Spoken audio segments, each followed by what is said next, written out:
2021, 10 horas e 43 minutos. Quem puder ligar a câmera, por favor. Natália já ligou. Obrigado, Natália.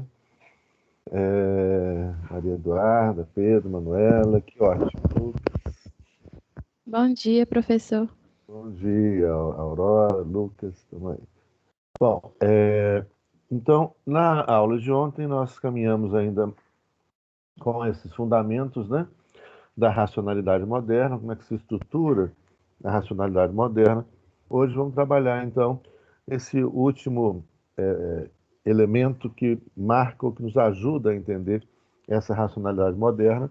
Vamos falar um pouco do individualismo. Bom, mas para falar disso, e eu vou aproveitar a oportunidade, né, vamos falar um pouco a respeito de ideologia, né, do conceito de ideologia, né, uma vez que a gente vai entrar já numa outra parte da matéria que trabalha a questão da formação do Estado constitucional e dessa tipologia do Estado constitucional. O Estado constitucional liberal, o Estado constitucional social, o Estado constitucional socialista, o Estado constitucional plurinacional, né, e outros movimentos não constitucionais, né, como, por exemplo, o nazismo e o fascismo, que são movimentos totalitaristas, né, e vamos estudá-los também com detalhes, né, é muito importante a gente entender isso, principalmente quando a gente vê ressurgindo aí pelo mundo afora, inclusive na Alemanha, né, com eleição, inclusive, de deputados nazistas. Né? O que seria, então, esse neonazismo, neofascismo,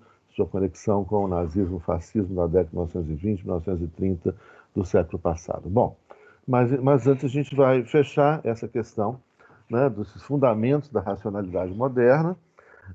Vamos trabalhar aí os elementos estruturantes, né, do Estado moderno, antes da gente entrar no constitucionalismo, né, no Estado constitucional. Então, nós trabalhamos as outras características, né, a uniformização, a lógica binária subalterna, né, recursos naturais. E quando a gente falou de recursos naturais, nós falamos que essa ideia de recursos naturais ela se conecta diretamente à invenção do indivíduo, né? Ou seja, a transformação da natureza em recurso a ser explorado pelos seres humanos, né, está intimamente ligado a essa ideia de indivíduo, né, dessa ideia que é muito forte entre nós, né, culturalmente falando, se torna uma ideia hegemônica, né? Embora a gente possa falar que a globalização ela pode ser uma realidade para talvez metade da população, né, mundial, mas ela se torna uma ideia, sem dúvida, né, hegemônica, exportada a partir de uma perspectiva teórica e cultural bem específica. Né? Então, nós temos, quando você cria essa ideia de que há um indivíduo, né, isolado, separado, né? Nós somos um indivíduo, né? Nós somos indivíduos que estamos dissociados da natureza, estamos separados da natureza. Então é esse ser racional que a gente tanto já mencionou aqui, né? É o único ser racional, a razão, o ser humano inicialmente apenas desse homem branco e etc, né?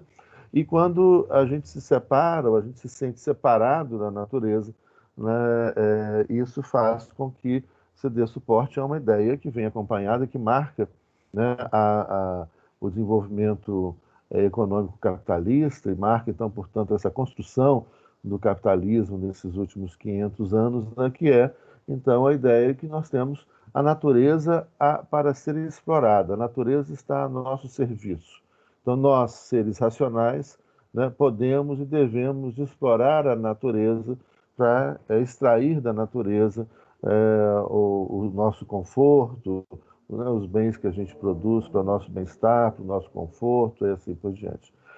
A questão toda, né, primeiro, o que é considerado natureza, né, e quem que é esse ser racional. Então, isso a gente já falou muito, mas é sempre importante lembrar, né, que, inicialmente, durante muito tempo, né, você vai até o século XX, quase 500 anos, né, esse ser, esse indivíduo livre, ele será apenas o homem branco, proprietário e rico.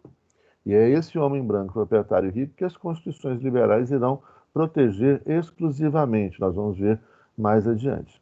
Então, a mulher é considerada natureza. A ideia, então, da mulher, a mulher, assim como toda a natureza, ela existe para satisfazer as necessidades do homem, né, para servir ao homem. Então, e isso explica muita coisa, né, que marca essa época moderna, né?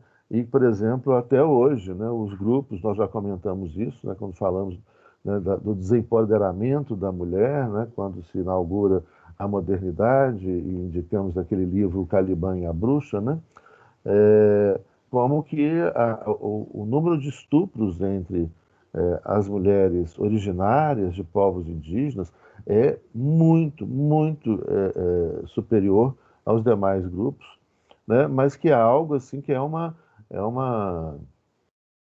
é uma violência que é perpetrada de forma sistemática e contínua durante toda a modernidade, né? Então isso marca muito, né, essa ideia, olha, a mulher existe para servir ao homem, né? A mulher também é natureza, né? Aquela música da Rita Lee, né? Mulher é bicho esquisito, todo mês sangra. A mulher ela tem que ser domada pelo homem, o homem que é o portador de direitos, o homem que é o ser racional, né? Isso é essa marca da modernidade. Então, esse indivíduo, né? Quem que é esse indivíduo? Quem que é considerado ser humano? Quem que é portador de direitos humanos? Então, nós vamos estudando inicialmente uma parcela bem pequena do planeta, uma parcela bem pequena da população dos estados, dos nascentes estados modernos, né? São apenas os homens brancos, proprietários e ricos. Essa ideia de indivíduo, entretanto, né, ela foi naturalizada entre nós.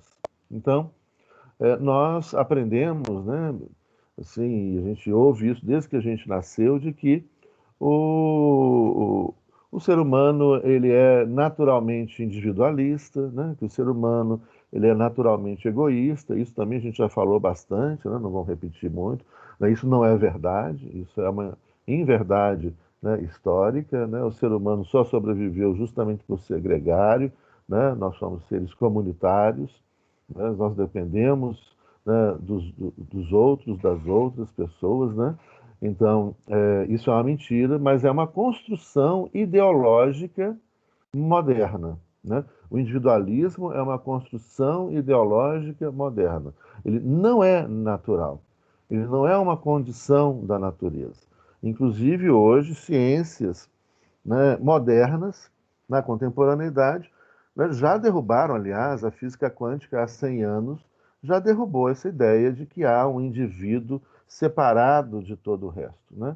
Nós não somos separados de todo o resto. A física quântica tem uma experiência mental que é feita, né, que fundamenta algumas teses, né, da física quântica, que é fabulosa, né?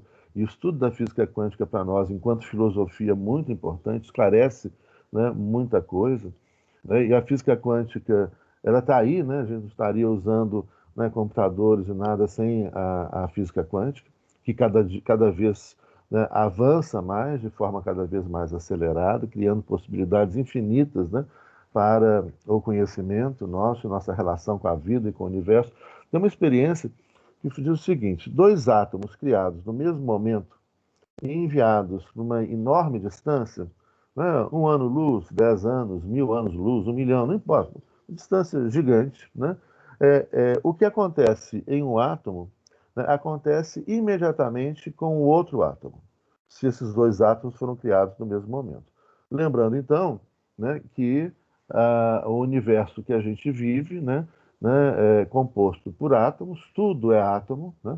O ar que a gente respira é átomo, né? Esse suco de beterraba que eu tomei, né, é composto de átomos, né? Nós somos átomos, nesse computador aqui é átomo, tudo é átomo, né? E todos esses átomos, né, que nos cercam, né, no ar que a gente respira, no cheiro das coisas, tudo é átomo, né? Eles foram criados no mesmo momento, né? Essa experiência ela vai perguntar o quê? Né? Se você cria, então, dois átomos no mesmo momento, o que nós temos agora, né, o nosso universo é uma infinitude, né, de átomos que constituem o nosso universo, e existem vários né? Universo, existem vários sistemas, bilhões de estrelas, bilhões de planetas, bilhões de galáxias que constituem o nosso universo, né? E infinitos universos, né? Multiversos, né? Que, enfim, é uma possibilidade gigantesca, né? Infinita possibilidade de conhecimento, de vida, né? E o povo aqui no planeta Terra se achando o ó do Borogodó, né? Se achando aí muito chique, poderoso, etc., né? Um grãozinho de areia, assim, né? Ou menos do que isso, nesse infinito, né? Universo e multiversos. Esses átomos, então, a pergunta que se faz é a seguinte: olha, o que acontece com esse átomo acontece simultaneamente nesse outro átomo, né? Será que então você tem a informação do que tocou esse átomo, que afetou esse átomo? Ela viaja a anos-luz, né? E chega quase que imediatamente no outro átomo? Não, não é essa a resposta, né? A resposta é o quê? Que esses átomos criados no mesmo momento constituem o mesmo corpo. Ou seja, o que acontece com o átomo repercute imediatamente, não é que a informação viaja, ele repercute imediatamente. Ou seja, nesse aspecto, não há, portanto, tempo e espaço. Todos os átomos constituem o mesmo corpo, né? Então, o que a gente vai aprendendo a partir daí, né, é que tudo está relacionado com tudo. Que nós todos, que essa ficção inventada na modernidade, de que nós somos um indivíduo isolado, dissociado do resto, né, ela é uma construção inventada cultural, né, e que foi naturalizada. Vou explicar isso agora, então, quando a gente vai começar a falar de ideologia, né? Ela é naturalizada. A mesma coisa se a gente utilizar a biologia contemporânea, né? Quando a biologia, então, descobre, no século XIX, a existência de seres microscópios, né? Seres microscópicos que podem nos matar, né? As pessoas, por exemplo, antes dessa época, você tem os reis franceses, por exemplo, né? É, na Idade Média, no início da modernidade, né? Luís XIV, a construção de Versalhes, né? Para reunir toda a corte, ele junta do rei, o poder absolutista do rei. Isso é uma marca, né? Simbólica de uma arquitetura, de uma construção, né? Que marca esse Estado moderno com poder centralizado e toda a corte em volta do rei, né? Os reis franceses, né? Não só franceses, mas a gente cita o caso, né, de Versalhes, que é um palácio gigantesco, imenso, e que não tinha nenhum banheiro, né? Os reis tomavam banho quando nasciam, quando iam se casar e quando morriam. Eram 3 banhos, né, durante a vida, né? E a tese dos médicos, bastante desinformados naquela época, lembrando que ainda continuam existindo, infelizmente, alguns médicos desinformados hoje em dia, né, era de que a sujeira, né, ela protegia, né, de doenças. E o que se vai descobrir no século XIX é que não, existem micro-organismos, que nós temos micro-organismos dentro do nosso corpo, né, que essas bactérias, vírus, né, elas causam doenças, mas também, né, elas permitem a evolução, elas permitem a vida, sem as quais a vida não existiria, que a gente não existiria sem bactérias, que o nosso corpo é formado, né, é um ecossistema formado por milhões de seres vivos, e se esses seres vivos, né, que nos constituem, que permitem o funcionamento do nosso corpo, né, você tem bactérias do bem, né, vírus, né, que permitem a evolução, etc.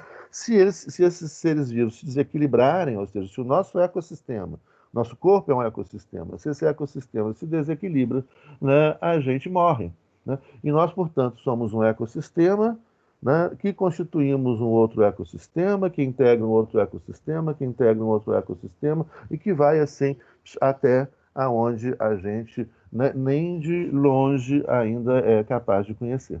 Então, a ideia, quer dizer, dentro das próprias ciências modernas, você tem aqui 2 exemplos, né, da física quântica e da biologia, né, joga abaixo essa ideia artificial de indivíduo, né? E uma outra alerta muito importante, antes da gente entrar na questão da ideologia, é que culturalmente, primeiro, a invenção do indivíduo, né, e a partir da invenção do indivíduo, né, a ideia do egoísmo, ela é uma construção cultural moderna. Ela não estava presente nas culturas antes da modernidade, né? Então, a invenção do indivíduo é uma invenção cultural moderna, né? E ainda hoje, nas milhares de culturas que convivem, nós temos uma mega cultura hegemônica, né, que é a cultura moderna, né, que a gente está estudando, são seus fundamentos justamente agora, etc. Essa cultura moderna, do Estado moderno, da economia moderna, do capitalismo, etc. Né, e essas ideias, né, sustentam essa sociedade moderna, essa economia moderna, né? Entretanto, né, embora ela seja hegemônica e presente pelo mundo afora, né, ela é ainda, ou seja, existem ainda milhares de outras civilizações, né, e culturas que não trabalham com a ideia de indivíduo. É interessante, eu vou citar um exemplo aqui para vocês, né? Hoje eu faço parte do diretório que é da Rede para o Constitucionalismo Democrático Latino-Americano. Já fui presidente internacional da rede, fui presidente nacional, fui presidente regional aqui de Minas, e essa rede a gente vai trabalhando justamente há mais de 10 anos no estudo e na construção teórica do novo constitucionalismo democrático latino-americano, do Estado plurinacional e etc. E nós tivemos um evento, né? Nós temos eventos anuais, eventos internacionais, eventos nacionais, regionais, anuais, e tivemos um evento em Foz do Iguaçu, um evento internacional, né? E a conferência de abertura foi de uma liderança indígena Guarani Kaiowá, né?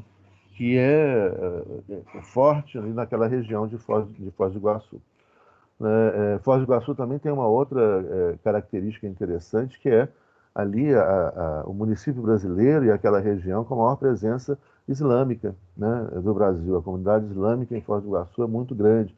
Você vê mesquitas belíssimas, né, em Foz do Iguaçu, né, a presença indígena é muito grande, né, e ali você tem uma grande universidade federal brasileira, que é a Universidade UNILA, que é a Universidade Latino-Americana, onde mais de 50% dos estudantes são estrangeiros de toda, ou os nossos amigos de toda a América Latina. A UNILA é uma poderosa universidade, interessantíssima, né? E importantíssima. Bom,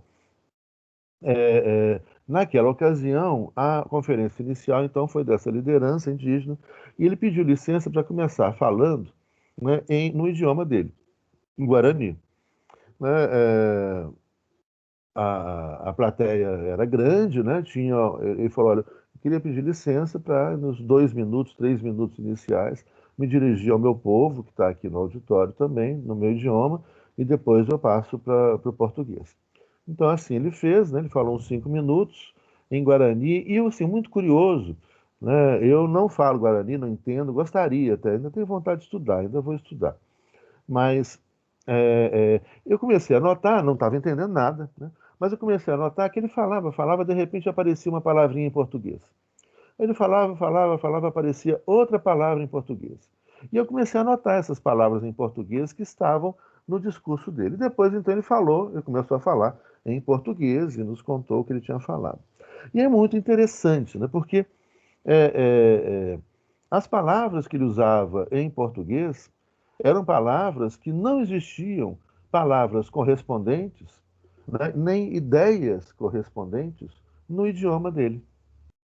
E isso que aconteceu nesse evento, isso acontece em todo e qualquer evento, ou seja, você tem, né, em toda a riqueza linguística, né,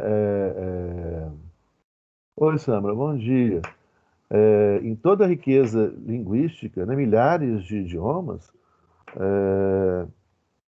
gente, o que aconteceu? Parou a gravação e voltou? Deixa eu só conferir aqui.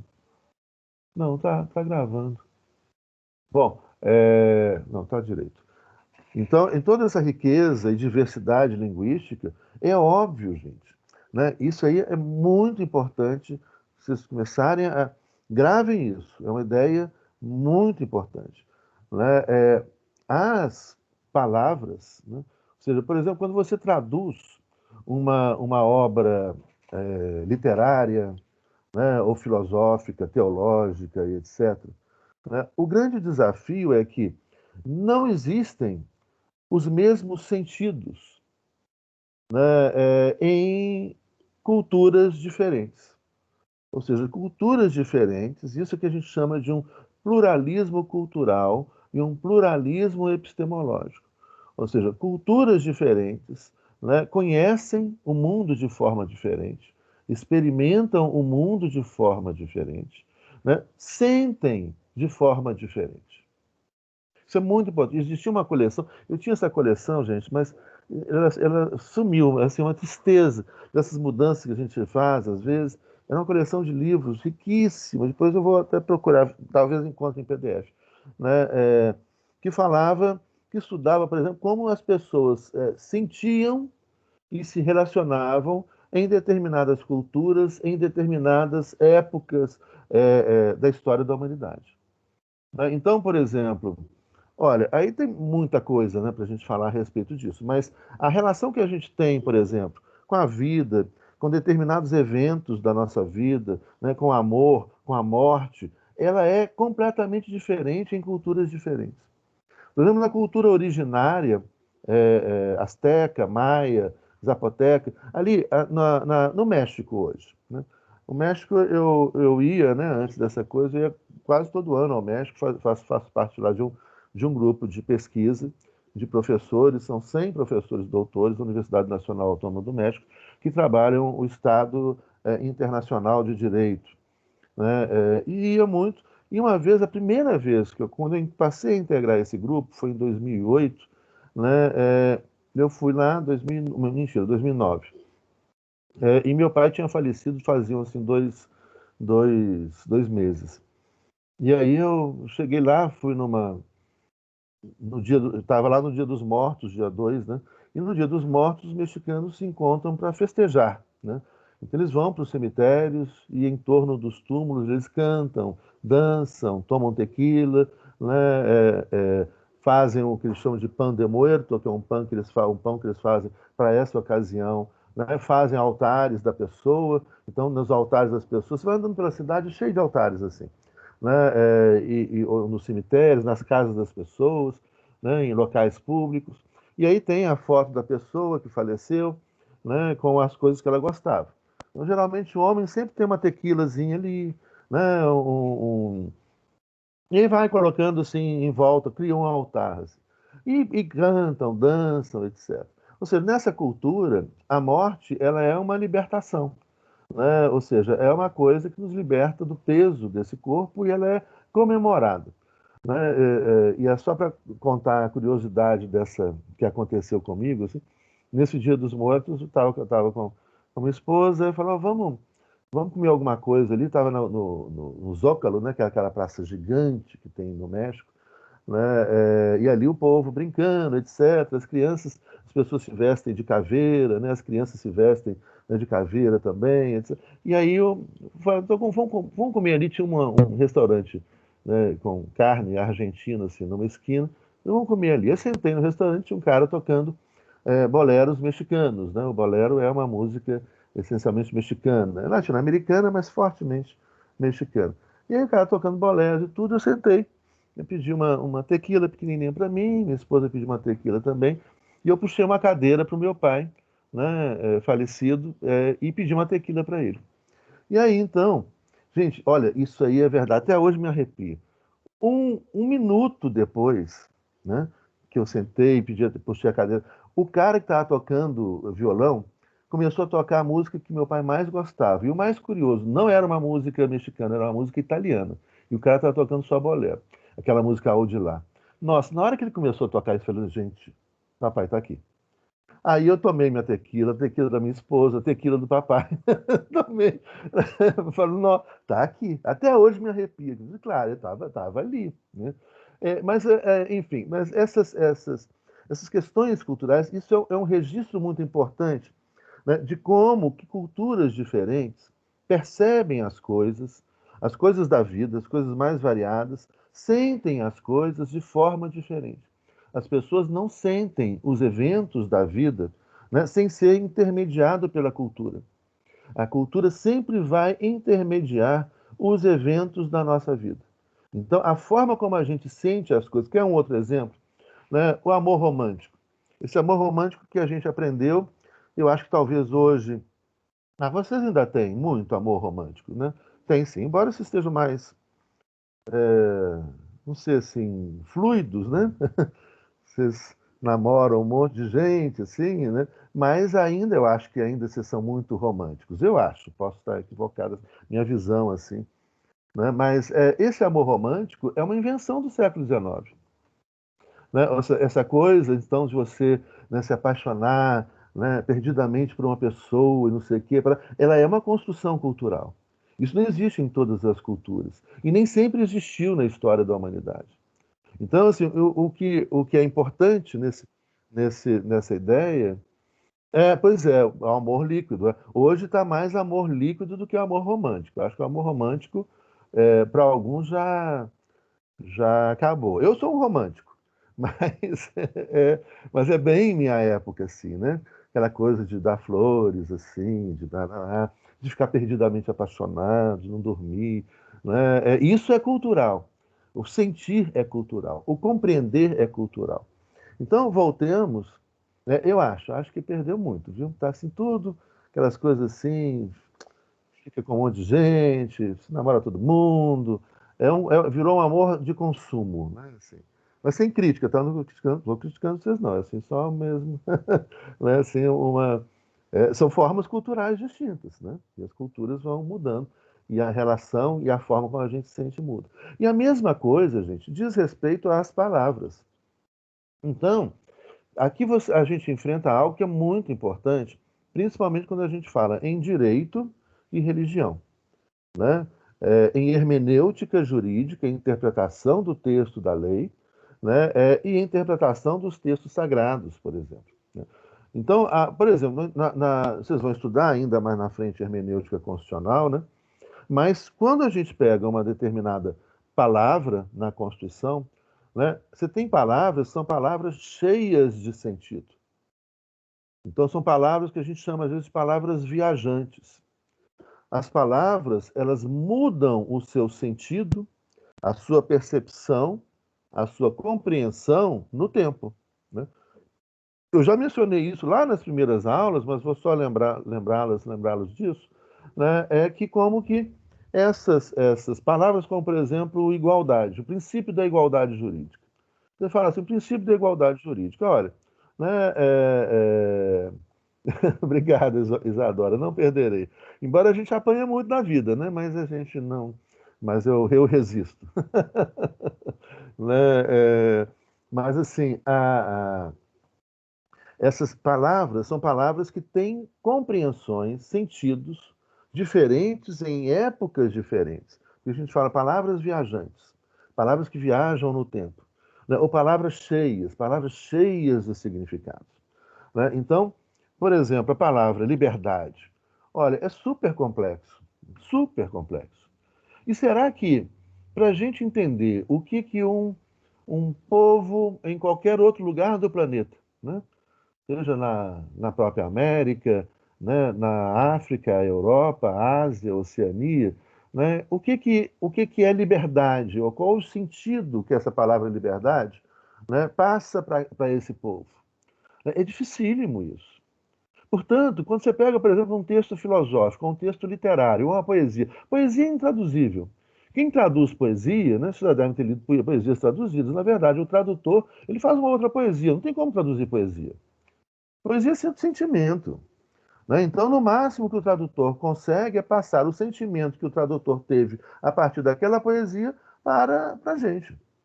Mas você tem coisas, por exemplo, você traduzir, então, textos sagrados, religiosos, a tradução da Bíblia, a tradução, né, de textos jurídicos antigos, da Constituição norte-americana. Olha, ali você tem palavras que têm um significado muito próprio daquela cultura específica, né? Então você tem. E daí a imensa dificuldade da gente se comunicar, né? Fazer uma comunicação intercultural. Porque, por exemplo, será que fazer uma tradução é simplesmente pegar a palavra liberdade e botar lá um liberté dos franceses? Será que essa palavra liberté, no século XVIII, dito pelos revolucionários franceses, é o mesmo sentido que a gente tem de liberdade hoje aqui no Brasil? Não. Mas será que a palavra liberdade, traduzida para o inglês, o freedom, será que o conceito que eles têm de liberdade é o mesmo que a gente tem aqui? Também não. Será que é o conceito que eles tinham quando escreveram essa palavrinha no século XVII, no século XVIII, né, na independência dos Estados Unidos? Né, é o mesmo que ela vai ter no século XIX, no século XX, o XXI nos Estados Unidos, e é o mesmo que vai ter aqui? Não. Né? A palavra ascatazuna, do basco, né, que quer dizer liberdade. Será que o povo basco, ascatazuna, é simplesmente a tradução da palavra liberdade para o brasileiro? Não. Então nós estamos num universo, né, riquíssimo, que é o universo do campo da literatura, da interpretação jurídica, cada um com suas formas de interpretação e de compreensão. Eu já mencionei aqui, por exemplo, a viagem no tempo da igualdade jurídica no direito norte-americano. Né? Como é que um juiz, isso é importantíssimo, como é que um juiz que, com a cabeça lá formado e vivendo no contexto do século XVIII, né, como é que ele entendia o princípio da igualdade perante a lei? Até os termos inventados são, de certo modo, exatamente. Aí os tradutores estudam a vida. Exatamente. Exatamente, Júlia, é isso. Né? Você pegar. Ah, que legal, não sabia que Tolkien tinha isso. Mas é exatamente, você pega, por exemplo, você tem uma obra em PDF, se vocês quiserem, eu posso mandar para vocês, que é um dicionário do alemão de Freud. Né? E aí, o cara, que é um estudioso, né, do alemão e do português, porque você traduzir uma obra, você tem que saber profundamente os idiomas que você está traduzindo e para o outro você está, né, vertendo. E aí o cara chega e fala, para a gente entender o alemão de Freud, tem que entender primeiro que ele era, há um ano para vocês, ele era judeu, de forte cultura judaica, que a cultura judaica influenciou diretamente na formação da psicanálise, das ciências psi como um todo, da psicologia, da psicanálise, né, que ele nasceu na Boêmia, né, no Império Austro-Húngaro. Ele falava o alemão austríaco e não o alemão da Alemanha. A Alemanha que também na época ainda não existia, né, mas que a Boêmia hoje pertence à República Tcheca, né? Tchecoslováquia, depois República Tcheca, mas na época era Império Austro-Húngaro, e que o alemão, por exemplo, é um idioma que permite que a gente crie palavras. É um idioma riquíssimo, ele autoriza ao falante, né, e àquele que escreve, que fala, ele autoriza as pessoas a criarem muitas palavras, como prefixos e sufixos, muito, muito mais que o português. Né? Veja bem, não estou falando que o alemão é melhor do que o português, não façam essas leituras, né? Não é isso que eu estou falando, estou falando que é diferente. O português é um idioma riquíssimo, poderoso, a gente tem mais de 500 mil palavras na língua portuguesa, né? É uma literatura fortíssima, não estou comparando no sentido de que é melhor ou pior, são diferentes. E o alemão tem uma curiosidade, que é uma língua que permite, ou seja, dá liberdade ao escritor, ao falante, né, de criar muitas palavras. E Freud criou um monte de palavras. Palavras essas que não têm tradução em outro idioma. E aí, quando você vai traduzir Freud, por exemplo, para outro idioma, você vai falar, e agora? Né, o que quer dizer essa palavra? Né, por exemplo, a palavra unheimlich. Unheimlich, né, é uma palavra que ele criou para a psicanálise, que para você explicar essa palavra, você precisa de quase um livro. Um livro exagero, mas você precisa de um capítulo de um livro. Né? Então, é a mesma dificuldade, por exemplo, quando as pessoas, como no Lutero, né, pela primeira vez ele começou a traduzir a Bíblia, que foi escrita em hebraico, em aramaico e grego antigo, para o alemão moderno. Ele vai perceber que existia um monte de palavras, né, no hebraico que não existe correspondente no alemão moderno. E aí, como é que ele vai explicar aquela palavra? Olha, essa palavra tem no hebraico, mas essa ideia, porque essa palavra representa uma ideia, mas essa ideia aqui, né, não está presente no alemão moderno. Como é que eu vou traduzir essa ideia? Então, muitas vezes, para explicar uma palavra, ele precisava de 100 palavras do alemão, 50 palavras do alemão, né, ou qualquer outro número, né, para explicar a complexidade de uma palavra cujo sentido histórico, no momento que ela foi escrita, não existe correspondente, né, hoje em dia. Gente, vocês não imaginam, isso aí é um tema interessantíssimo, mas isso não é parte da nossa matéria, e a gente já está ampliando muito. Eu acho legal isso para vocês, é ótimo, né? Mas no campo teológico essas discussões são fabulosas. Você tem a Bíblia, ela foi traduzida para mais de 3.000 idiomas. Em cada idioma ela tem várias versões, ou seja, várias traduções diferentes. E algumas traduções para outras muda completamente o sentido. E você tem traduções que são feitas produtos do poder, né? Querendo influenciar, querendo exercer o poder, querendo muitas vezes enganar. Então, vocês não imaginam o universo e a riqueza que é o estudo, né? Eu tenho um queridíssimo amigo padre que ele fez recentemente a última tradução aprovada pela CNBB, né? Ele é um dos tradutores. E, obviamente, ele é um cara, ele passou 12 anos fazendo essa nova versão.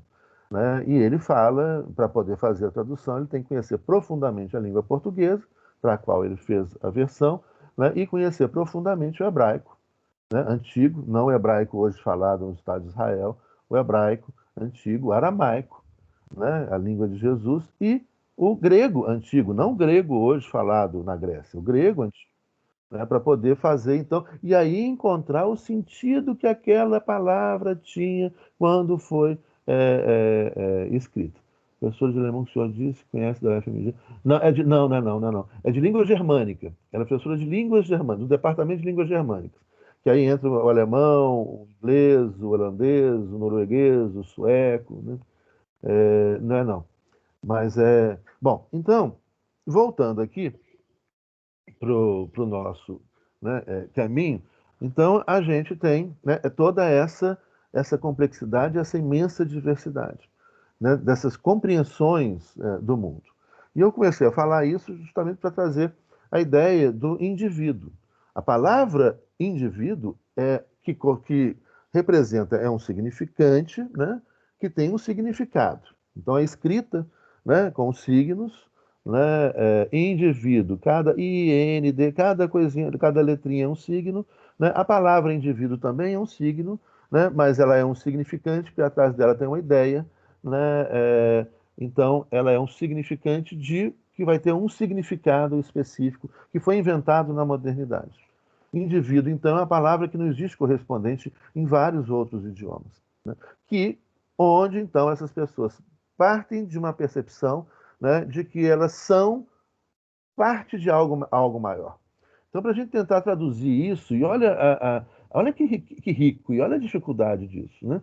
Você chegar, então, eu perguntei para esse indígena, né, que fez a palestra, ele falou, olha, por que toda hora... Mas, na verdade, eu já tinha a resposta, né?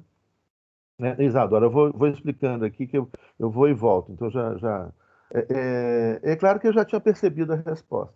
Ele começava a falar determinadas palavras, né? Ele estava falando no idioma dele, né, no Guarani, aí ele colocava algumas palavras que não existiam correspondência na cultura deles.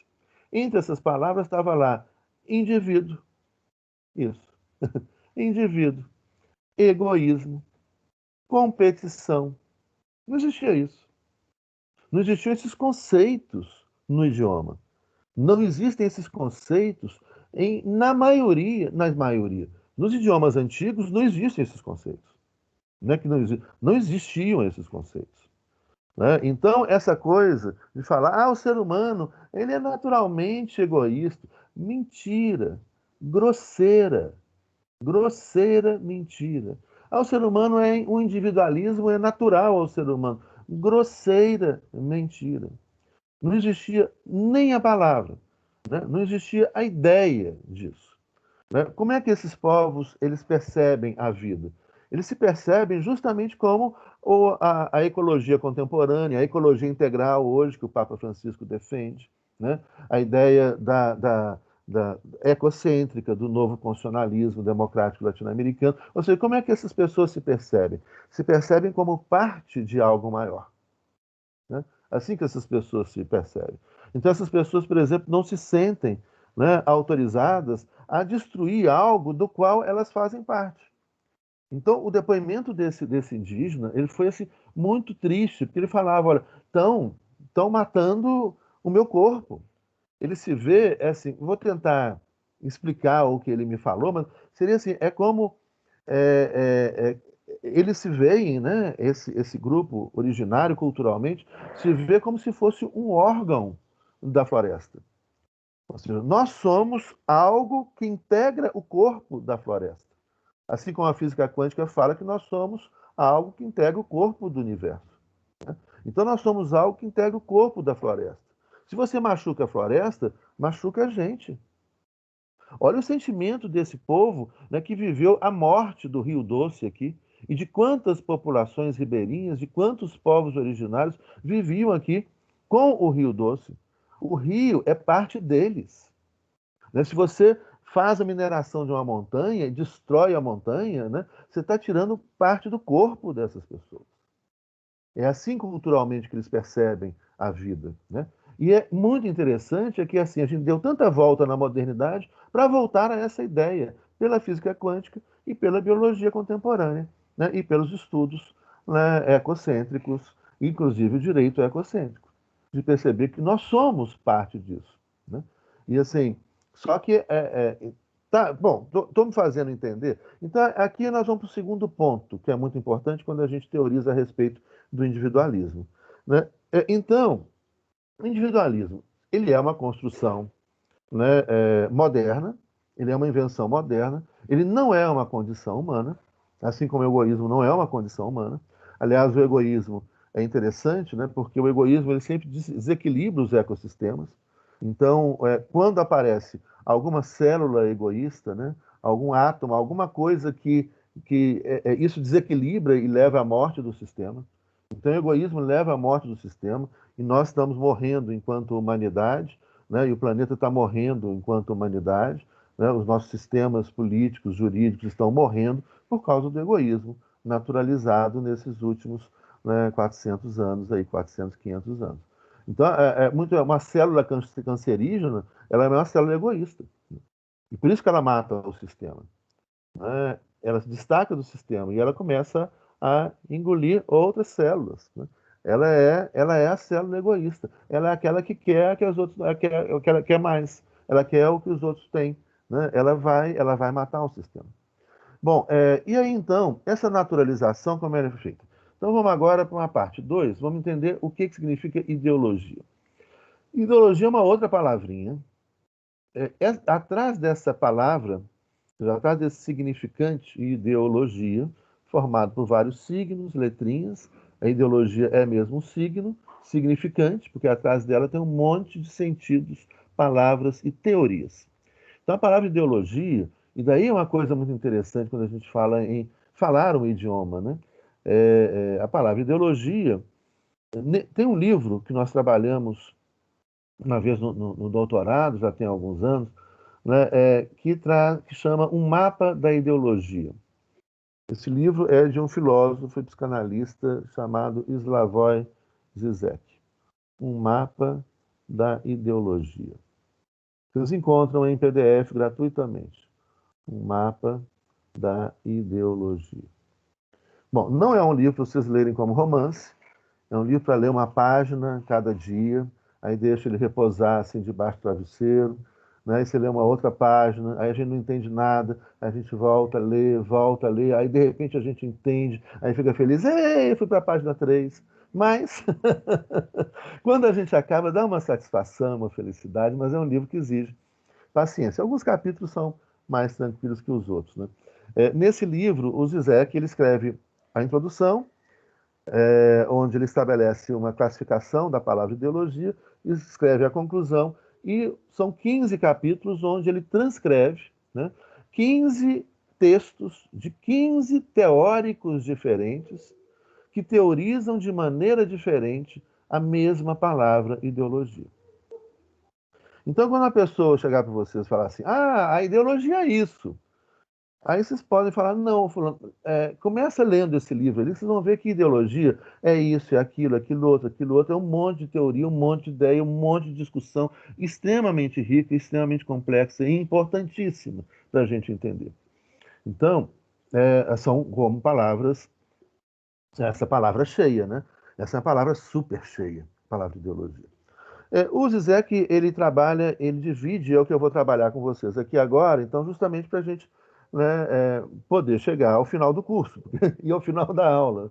Porque se a gente for trabalhar cada um desses autores, nós ficamos um semestre trabalhando esse livro no doutorado. e que pressupõe assim já algumas outras leituras, etc. Então, é um livro pesado. Eu vou, então, simplificar, mas essa simplificação vai ser muito útil, muito importante. E ela não é assim, ela não é uma simplificação boba, né? Enfim, ela é extremamente útil. Então, não estou falando aqui para vocês coisas, né, simplificando excessivamente de jeito nenhum. Então, eu vou fazer essa exposição agora usando o Zizek, né, alguns autores que ele trabalha, né, a partir da minha leitura, óbvio. Então, isso é uma outra coisa muito importante.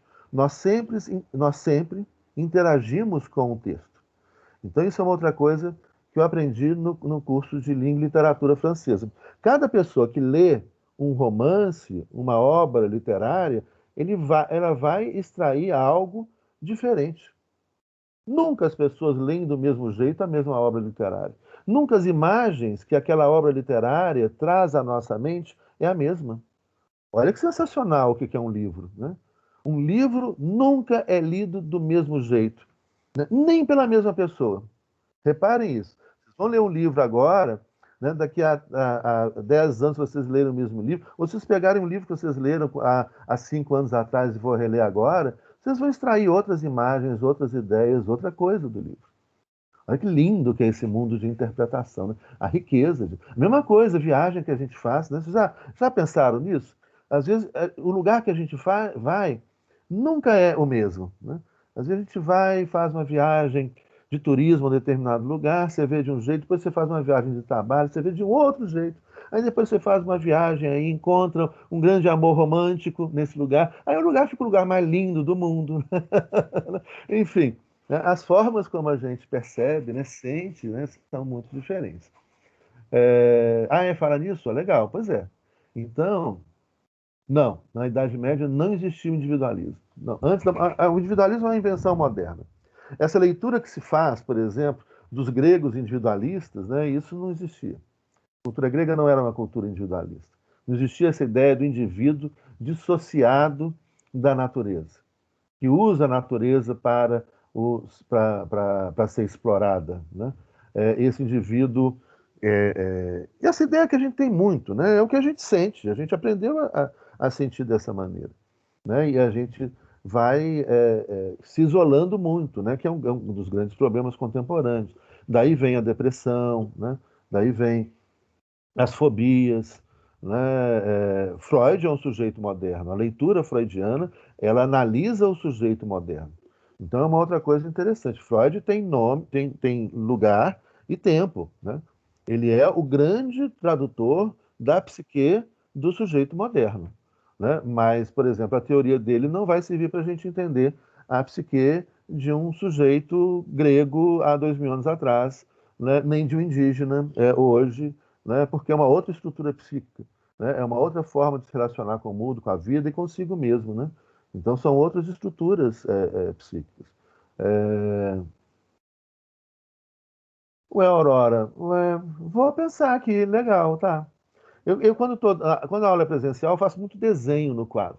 Eu vou separar algumas coisas, algumas imagens para mandar para vocês, né? Mas então, voltando lá, vamos à ideologia. A gente vai dispersando, a gente não chega, né, no final. Pois é, também, saudades presencial, demais. Tá, eu mando sim, pode deixar. Eu vou até desenhar, vou preparar. Então, voltando aqui, nós estamos falando então dessa invenção desse indivíduo. Agora, a questão mais forte, e que aí entra a questão da ideologia, né, é que há uma ideologização, ou seja, há um uso de forma fortemente ideológica da palavra indivíduo na modernidade, que naturaliza algo que não é natural. E que nós todos aprendemos a naturalizar o individualismo como se fosse algo natural, e o egoísmo como se fosse algo natural. Então, aí voltamos ao Zizek, que ele vai então começar a simplificar e falar o seguinte, né, vai classificar, né, para a gente entender melhor. Ele vai dizer que dentro dessas várias teorias complexas, você pode separar dois grandes grupos de teóricos, né? Primeiro, quando se fala em ideologia, você pode falar em ideologia em dois grandes sentidos. que nós vamos chamar da seguinte maneira: ideologia no sentido positivo e ideologia no sentido negativo. Né? Ideologia no sentido positivo é uma condição humana, ou seja, nós somos inevitavelmente, inafastavelmente seres ideológicos. Por quê? Né? Isso aí é o básico. Aí eu fazia um desenho no quadro, aqui eu não vou fazer um desenho, não, eu vou reproduzir o desenho. Tinha um sujeito assim olhando, né, para o real, né? Então, aqui estamos nós, seres autopoéticos, ou seja, autorreferenciais. A gente vê o mundo a partir de nós mesmos. Né? A gente vê e interpreta o mundo a partir de nós mesmos. É como, então, né, todos nós temos uma lente, né, ou várias lentes ideológicas que a gente coloca para poder acessar o mundo. Né? Então, o primeiro conceito fundamental, básico, né, e que é óbvio, né, mas, entretanto, não é tão óbvio na prática, embora seja tão óbvio do ponto de vista, né, da natureza humana, né, do ponto de vista teórico, filosófico. Ou seja, nós vemos o mundo sempre por meio de nós mesmos. O que significa, então, né, que nós temos uma racionalidade e que nós vamos, então, racionalizar o mundo, interpretar as coisas que a gente vê em volta de nós, que nós chamamos de real. O real é aquilo que nos atinge, mesmo que nós não queiramos. Né? Então, tudo isso que está em nossa volta, a gente vai interpretar, analisar por meio de um programa, né? Como se fosse um programa de computador mesmo, né? Por meio de uma racionalidade, de uma forma que a gente aprendeu a interpretar o mundo. E aí existem formas complexas e formas simplificadas. Por exemplo, tem algumas pessoas que tudo que elas olham ao redor dela é comunista. Ah, comunista, comunista, ah, comunista, ah, comunista, comunista, comunista. Então, o mundo dele é comunista. Então, esse sujeito tem uma única lente, de uma única cor, simplesinha, que impede que ele veja qualquer coisa a não ser comunista. Então, isso é talvez a lente mais desfocada e torta, né, presente na contemporaneidade. Mas você tem, o mundo vai se revelando para nós à medida que nós temos coragem de vê-lo, coragem de interpretá-lo, além das limitações postas pelo poder. Então, para ver o mundo exige coragem. Quanto mais a gente estuda, mais a gente compreende do que está em volta da gente. Então aí, por exemplo, você falar acho que a gente já comentou isso, né? Pra você falar um idioma, né, bem, para falar inglês fluente, você tem que dominar cerca de 15 mil palavras. Mas dessas 15 mil palavras, está um monte de palavras que não são palavras conceituais, ou seja, palavras que exigem um conhecimento mais aprofundado, ou palavras cheias de sentido, ou palavras, né, viajantes, como ideologia, soberania. Atrás de cada palavrinha dessa tem um monte de teorias, um monte de autores, um monte de conceitos. Liberalismo, socialismo, comunismo, etc. Tem um monte de conceitos, um monte de teorias, muito estudo. Agora, tem um monte de palavras que não, que são, por exemplo, porém, alguém, quando, parará, parará, que são palavras que você utiliza para formar, construir as frases. Né? E aí, então, isso está somado nesses 15 mil palavras. Mas entre essas 15 mil palavras, o que se domina de conceitos, então são essas palavras, né, que vão. Para você pegar uma frase aqui, né? A atuação e a estruturação da comissão tem como base os documentos. Olha aqui, você tem um monte de palavras, né, que a gente sabe o sentido, mas que não são palavras que têm grandes indagações filosóficas para a gente entender. Então está aqui, a atuação é uma outra palavra, né? A atuação já pode exigir um pouquinho mais de complexidade. E estruturação, mas já, né? Tem, não. Como, é uma outra palavra. Base, outra palavra. Os, outra palavra. Documentos, outra palavra. Conciliares, aí já é mais complexo. Né? Pontifícios, aí já é mais complexo. Orientações, menos complexo. A comissão, pertencimento, e assim vai. Então, para você falar um idioma bem, os autores da língua germânica, por exemplo, o inglês, né? Para você conversar assim com as pessoas, etc., seriam 15 mil palavras, incluindo a maior parte dessas palavras são palavras de simples, né, compreensão. E algumas palavras conceituais mais complexas, né? Então, em geral, por exemplo, um jornal, né, da Rede Globo, ele é feito com 200 a 250 conceitos, né? Então é bem basiquinho. Uma pessoa que já estudou mais, ela vai dominar cerca de 3 mil conceitos, né? E não palavras, né? Vocês estão entendendo a diferença que eu estou colocando ali. Né? Já uma pessoa que passa a vida estudando, né, um jesuíta, o Papa, ele domina mais de 20 mil conceitos. O que significa, então, que o mundo que está em volta dele, né, se abriu muito mais. Ele vê muito mais do mundo do que uma pessoa que só vê comunista, né?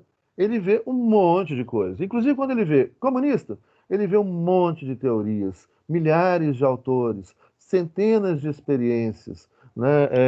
E assim por diante. Então, é um mundo que se amplia. Quanto mais a gente estuda, mais o mundo se amplia. Daí que, né, uma coisa que é muito interessante, que a gente vê muito entre essas pessoas que estudam muito, é que as pessoas que estudam muito, elas são mais humildes, né? Elas são pessoas mais simples, porque elas são pessoas mais sofisticadas, né? Então, elas não são arrogantes. A arrogância sempre esconde, né, o desconhecimento, o medo de que o outro desconheça o seu desconhecimento, a sua insuficiência, né?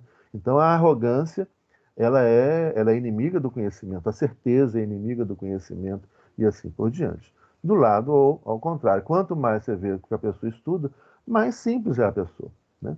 Então, não precisa se esconder atrás de uma arrogância, etc. Bom, essa ideologia, então, o que significa? Ideologia no sentido positivo, então, são os mecanismos que nós dispomos para acessar o real e interpretar o real.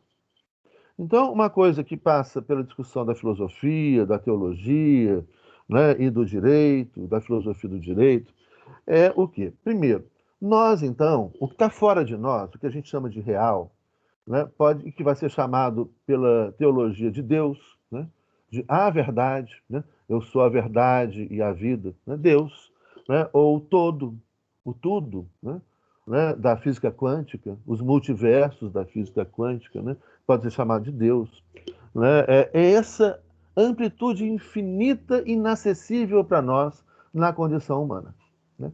Então isso é o todo, isso é a verdade, isso é o real, a gente pode chamar isso do real, né, que é inacessível para nós. Nós sempre, então, teremos acesso apenas a parcelas desse real, a fragmentos desse real. E como é que a gente acessa a esse real? Por meio da nossa racionalidade, que é uma programação. Nós estamos justamente estudando a programação moderna, que ensinou as pessoas a pensarem de uma determinada maneira.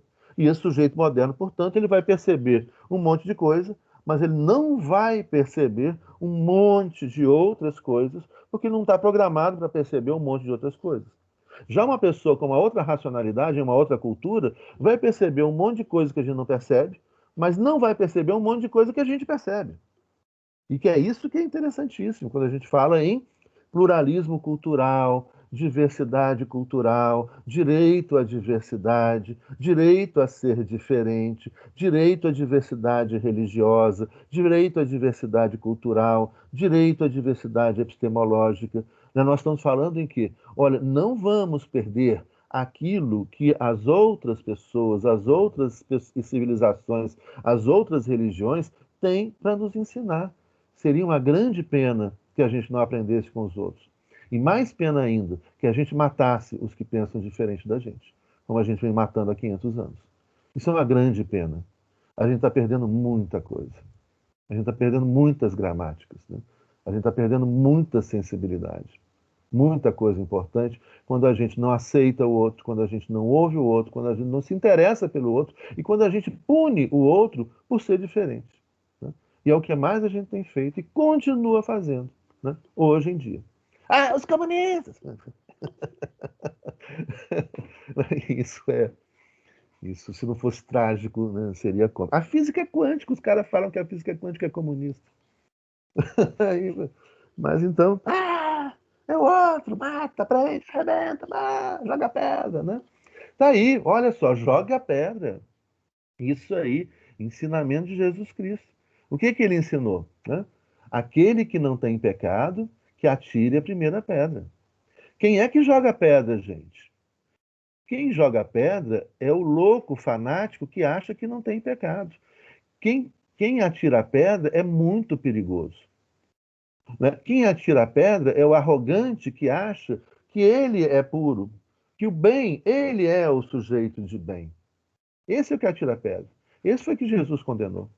Ele falou: aqui não é o espaço para a pureza. Todo discurso de pureza leva aonde?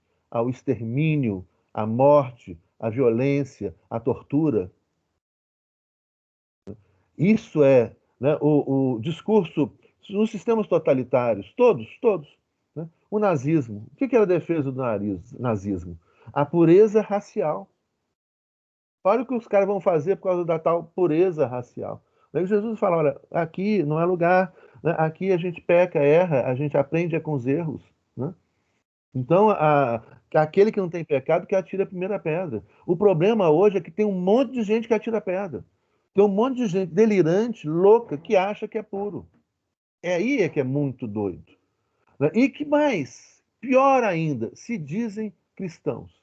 A quantidade de cristão que atira a pedra, né, que com certeza não entendeu nada do que é ser cristão. Não entendeu absolutamente nada do que significa ser cristão. Se atira a pedra, não entendeu nada. Você viu que outro dia umas pessoas chamadas que se auto-intitulavam cristãs jogaram a pedra numa criança que estava saindo de uma comunidade de Umbanda. Esses aí que atiram pedra não entenderam nada do que é ser cristão. Nada. E aí, então, né, aqui tem os escritos aqui. Então, eles têm diferentes nacionalidades, sim. E o real é um só, mas conseguimos entender alguns fragmentos. Exatamente. Então, o que nós temos aí é que a gente vai perceber esse mundo a partir de nós mesmos. Nós somos inevitavelmente seres ideológicos. Nós vemos o mundo a partir das nossas ideias, a partir do que a gente estudou, a partir do que a gente vivenciou, do que a gente aprendeu, a partir dos nossos medos, coragem, né, a partir dos nossos preconceitos, que nos diminui, né, a compreensão do mundo, a partir das nossas certezas, que diminui a compreensão do mundo, né, a partir da nossa coragem de conhecer mais do mundo, a partir da nossa tolerância, bondade ou maldade, né? Quem tem bondade conhece muito mais. Quem tem maldade não conhece nada. Por quê? Porque o cara só sabe criticar, falar mal do outro, atacar o outro, etc. Vai continuar ignorante pro resto da vida. Então, assim, isso significa ideologia no sentido positivo. Ideologia no sentido positivo significa, então, portanto, né, como que a gente vê o mundo a partir de nós mesmos. Nós vemos o mundo, então, a partir do que a gente estuda, do que a gente entende, das nossas posturas, dos nossos sentimentos, das nossas pré-compreensões, né, das nossas qualidades e defeitos. Isso tudo está nessa lente por meio da qual, né, a gente enxerga o mundo. Né? E mais uma vez, se a gente muda a lente, né, a gente enxerga o mundo de forma diferente. Por exemplo, se a gente põe essa lente aqui, o que a gente vai ver do mundo? Nada. Né? Então isso aqui impede a gente ver, né, o mundo. É bem assim. E além disso, a gente acessa o mundo também por meio dos nossos sentidos.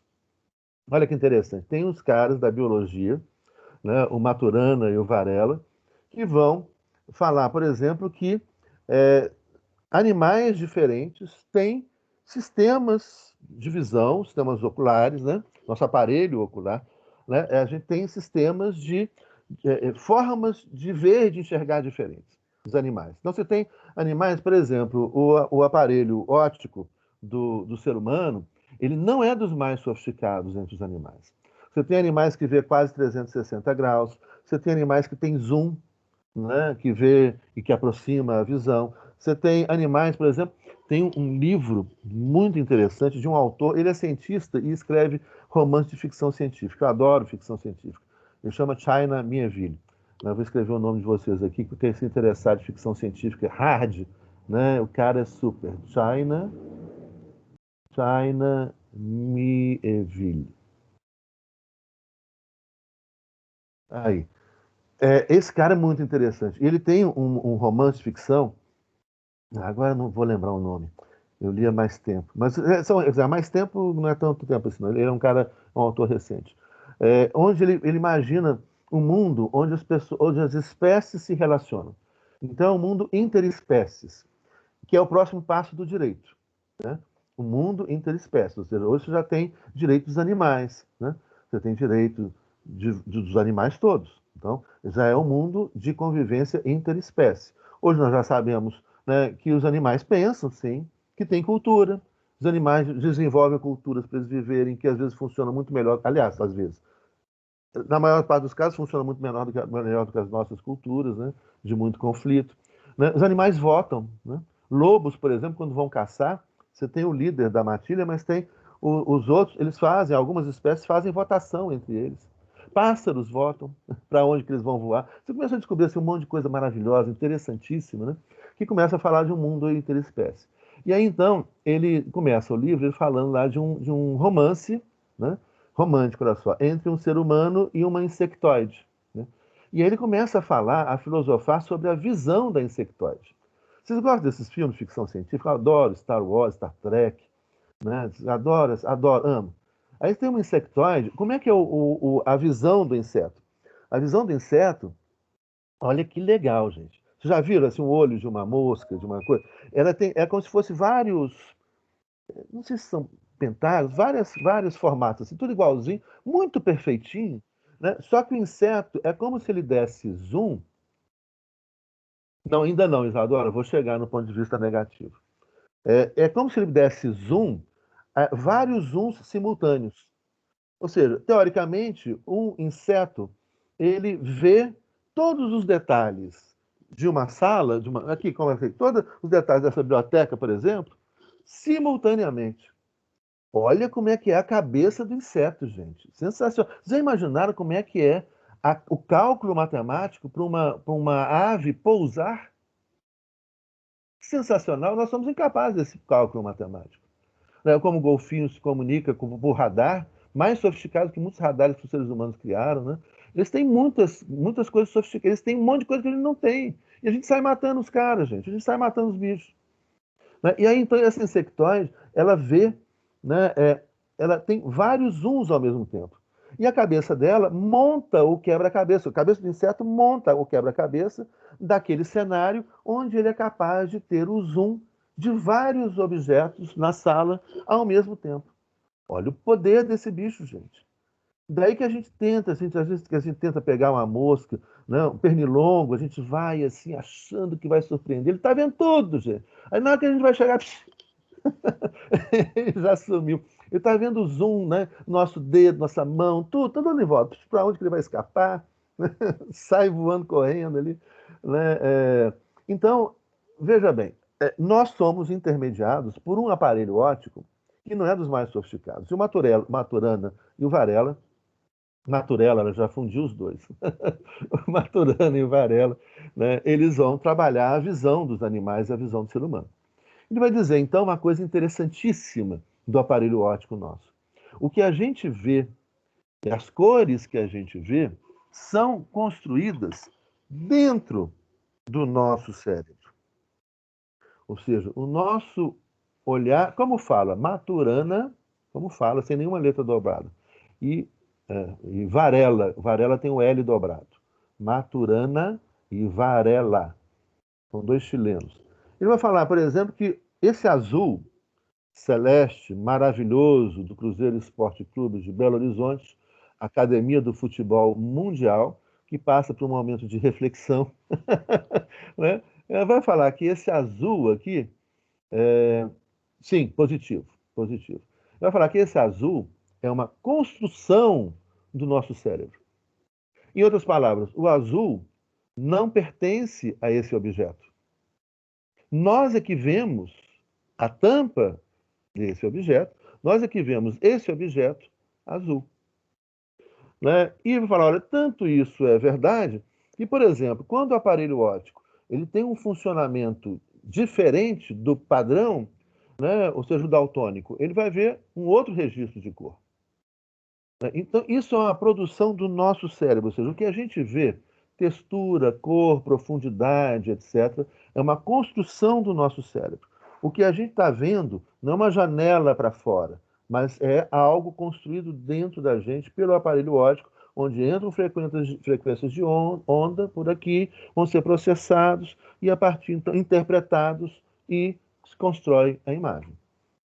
Né? Tanto, por exemplo, quando a gente está, às vezes, andando à noite, no escuro, né? Todo mundo já, ou no meio da rua, ou às vezes no campo, né? No lugar com a lua, a meia-lua, assim, meio escuro. Aí você olha assim, de longe, assim, vê um vulto, vê uma coisa, você começa. Como é que sua mente começa a funcionar? Ela começa imediatamente a tentar interpretar aquele vulto. Aí você olha assim, você fala, nossa, é um pássaro? É um avião? Não, é um super-homem. Aí ele sai voando. Aí você começa, o cérebro começa a tentar identificar o que é aquele vulto distante. Não é? Todo mundo já passou por isso em algum momento da vida. Então, ali antes, fala, nossa, será? Está parecendo um boi ali. Você chega perto, não, é uma placa. Não, está parecendo aquilo, outro. E você vai, o cérebro vai o tempo todo construindo, né, procurando identificar o que aquela imagem efetivamente quer significar. E o nosso aparelho, ao mesmo tempo que ele percebe um monte de coisas, o nosso aparelho óptico, ele não percebe um monte de outras coisas. Então, na sala que eu estou aqui, na sala que vocês estão aí, no espaço que vocês estão aí, existem um monte de informações que não são processadas pelo aparelho óptico, que a gente não tem nesse aparelho a tecnologia necessária para ter acesso a essas informações. Mas se a gente utilizar, né, de tecnologia que nós criamos, a gente vai conseguir ver um monte de outras coisas. Visão de raio-x, que o super-homem, por exemplo, tem. Né? O super-homem vê mais do que a gente. Ele vê raio-x, né? Ele vê a distância, né? Ele manda raios laser pelo seu olho, etc. Então ele tem um aparelho óptico mais sofisticado. Ele não é ET, né? Ele tem um aparelho óptico mais sofisticado, né, do que a gente. Então, esse conjunto de elementos que permitem que a gente acesse o real, né, é o que nós chamamos de ideologia no sentido positivo. Em outras palavras, entre nós e o que está fora de nós, entre nós e o real, existe um monte de lentes que nos permitem enxergar um monte de coisa, mas que ao mesmo tempo também não nos permitem enxergar um monte de outras coisas. Tá? Então tem muito mais coisa para a gente ver aí fora do que a gente realmente está vendo. Tem muito mais informação no espaço que a gente está aqui, né, que a gente não vê, do que a gente vê. Tem uma tese, né, interessantíssima que fala que o nosso como se, existe uma programação no nosso cérebro. E, por exemplo, as coisas que o nosso cérebro não está preparado para enxergar, né, ele vai afastar do consciente. Ou seja, numa fração de segundos, né, antes de algo que a gente vê, por exemplo, que a gente não estaria preparado para enxergar. Né, o cérebro elimina da nossa visão imediatamente, porque senão a gente pode até morrer, ou passar mal, ou desmaiar, e etc. Né? É por isso que eles falam que as crianças, por exemplo, né, enxergam muito mais do que os adultos. E, sem dúvida, as crianças estão muito mais aptas a conhecer do que nós adultos. Por quê? Porque elas não têm ainda, não foi colocado na cabecinha delas ainda o preconceito, aquilo que elas não podem enxergar. Né? Então, assim, só fazendo obviamente, é um exemplo, tá? É só um exemplo. A criança pode ver um espírito, por exemplo. Né? Porque não falaram para ela que espírito não existe. Né? Só que depois viram para as pessoas e falam, não existe, não existe, não existe, aí ninguém mais vê, né? Porque tem medo de ver. E o cérebro já elimina. É uma programação mental. Eles falam, por exemplo, que as naus portuguesas que chegaram ali em Santa Cruz de Cabrália, os indígenas não viram, porque não estava no registro mental, né, aquele tipo de coisa. Assim como, por exemplo, quando a aula era presencial, gente, era muito mais divertido. Porque vem aqui, deixa eu te apresentar. Aqui, ó, tá aqui do meu lado aqui. Tem um ET, meu amigo, né, que eu sempre levo nas aulas, né, e eu apresento para os alunos na aula presencial. Né? Esse ET, A Samila conhece, eu já levei nas aulas de pós-graduação o ET, né? Esse ET, ele é tão estranho, ele é tão esquisito, né? Porque existem determinadas visões que para nós seriam tão estranhas, tão esquisitas, né? Que se a gente enxergasse, a gente morria. Tinha um infarto fulminante, ou passava mal, vomitava, né? Ou enlouquece. Tem algumas visões enlouquecedoras. O meu amigo aí, ele é muito estranho, né? Mas eu acostumei. Eu fui, ele foi aparecendo para mim devagarzinho, devagarzinho, se mostrando. E hoje eu acho ele até bonito. Ó, ele fez assim para mim, não faz coisa feia. Ele é esse ET, então, o que acontece? Vocês poderiam ver ele, mas vocês não vão ver esse ET por quê? Porque o cérebro de vocês, a programação mental de vocês ainda não está preparada para ver tamanha horrorosidade, né? Como é esse sujeito aqui. Esses podiam enlouquecer, então o cérebro elimina disso. Aí então a gente começa. Obrigado. Até mais.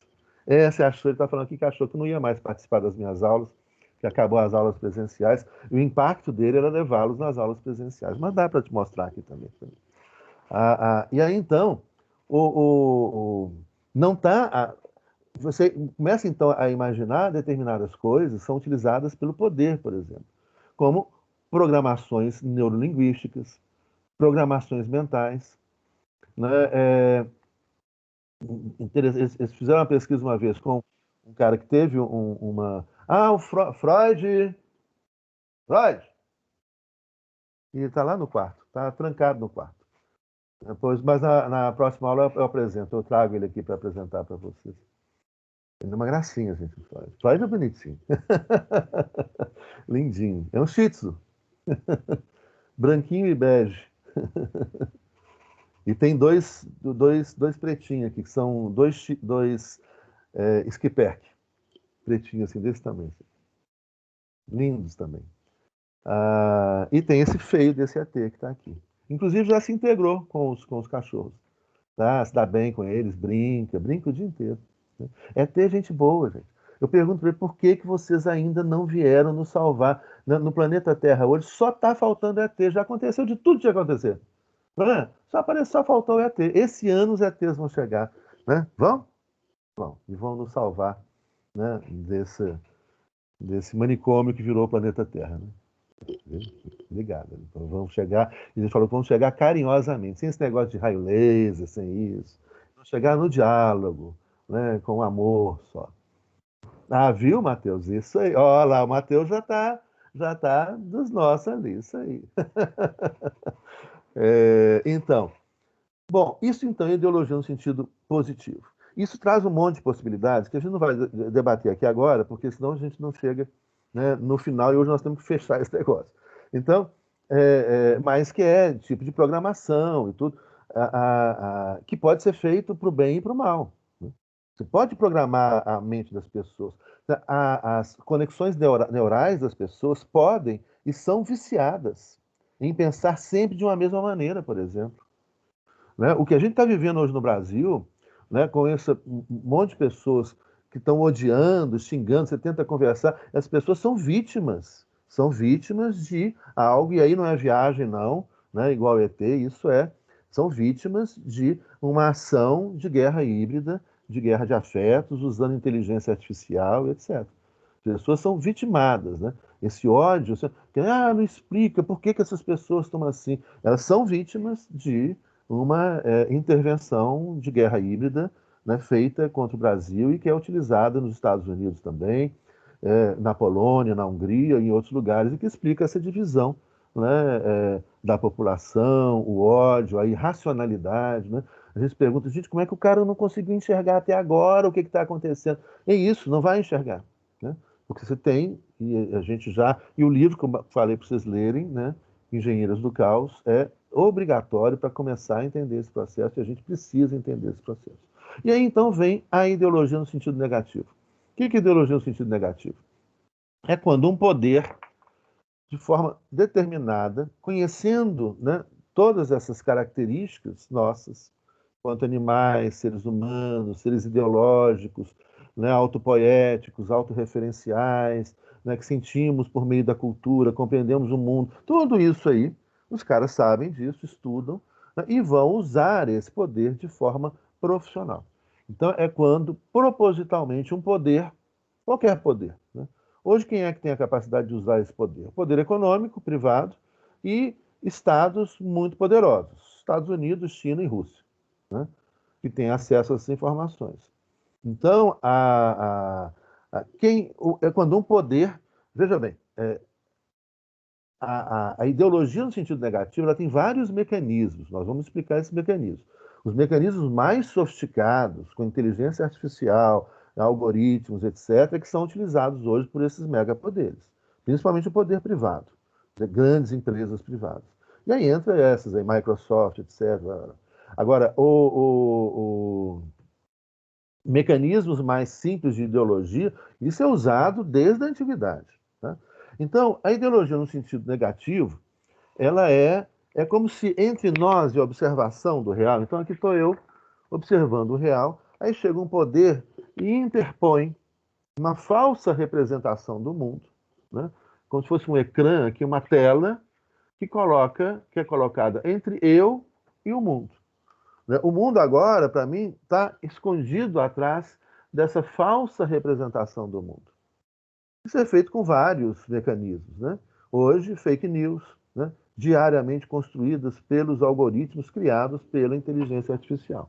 Então, você coloca um mundo inventado. E essa pessoa, e aí não é, gente, que essa pessoa ela é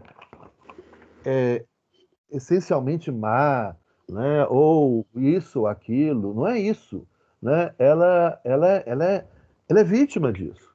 Ou seja, ela é uma pessoa que tem valores.